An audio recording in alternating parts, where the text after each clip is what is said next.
అత్యవసర వైద్య సహాయం అవసరమైన పేదలకు ఆర్థిక భరోసా కల్పించడంలో ముఖ్యమంత్రి సహాయ నిధి ఎంతగానో దోహదపడుతోందని ఏలూరు ఎమ్మెల్యే బడేటి చంటి అన్నారు. ఏలూరులోని ఎమ్మెల్యే క్యాంపు కార్యాలయంలో వివిధ అనారోగ్య సమస్యలతో బాధపడుతున్న బాధితులకు సీఎం రిలీఫ్ ఫండ్ చెక్కులు, ఎల్ఓసీ కాపీలను ఎమ్మెల్యే పంపిణీ చేశారు. RTC Vijayawada zone 2 chairman Reddy అప్పలనాయుడుతో కలిసి ఈ కార్యక్రమాన్ని నిర్వహించారు. ఇప్పటి వరకు నియోజకవర్గ వ్యాప్తంగా సుమారు 5,74,00,000 రూపాయల విలువైన సీఎంఆర్ఎఫ్ చెక్కులు, ఎల్ఓసీ బాధితులకు అందించి వారిని ఆదుకున్నట్లు స్పష్టం చేశారు.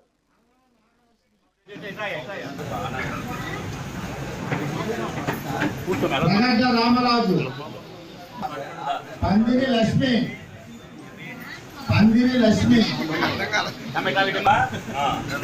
పసిపెంట వెంకటరమణ, కల్లేపల్లి అనిల్ కుమార్,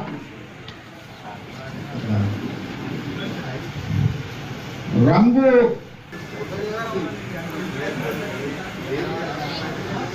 పొలమలశెట్టి, అత్యంతల విజయదుర్గ, పటారి వెంకట చిరంజీవి,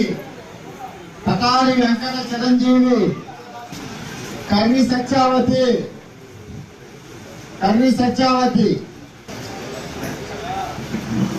నెల్లి రంగవేణి, అల్లం నాగలక్ష్మి. సీఎం రిలీఫ్ ఫండ్ అనేది నిరంతర కార్యక్రమం.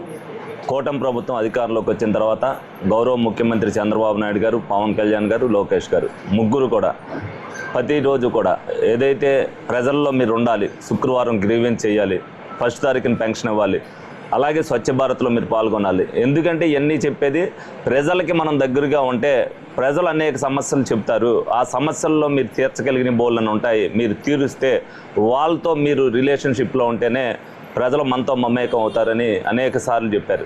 అది వాస్తవం కూడా. మేము కూడా గ్రౌండ్ లెవెల్లో అలా తిరగటం వల్లే మేము అనేక మంది ప్రజలకు దగ్గరయ్యాం. ఏదైనా విషయం ఉంది అని అంటే చేయగలిగిన పనిని చేయటం, లేదు అనంటే వాళ్ళని కన్విన్స్ చేసి పలానప్పుడు అవుద్దని చెప్పగలుగుతున్నాం అనంటే ధైర్యంగా అది మేము ప్రజల్లో ఉండబట్టే ఈ రోజుకి. అంటే ఎప్పుడు కూడా ఇప్పుడు ఇందాక రెడ్డి అప్పలనాయుడు గారు చెప్పినట్టు నేను కూడా గతంలో అన్నగారు ఉన్నప్పుడు చూశాను. కానీ సీఎం రిలీఫ్ ఫండ్ అనేది ఎంత రావటం అనేది ఎప్పుడు రికార్డు స్థాయిలో రమారమి దగ్గర 6 కోట్ల రూపాయల దాకా, అంటే 5,74,00,000 రూపాయలు ఈ 2 సంవత్సరాల్లో ఏలూరు ప్రజానీకానికి వచ్చిందంటే చాలా గర్వంగా ఫీల్ అవుతున్నాం. ఈ సందర్భంగా గౌరవ ముఖ్యమంత్రి గారిని, ఉప ముఖ్యమంత్రి గారిని మేమంతా కూడా అభినందనలు తెలుపుతూ ధన్యవాదాలు తెలుపుతూ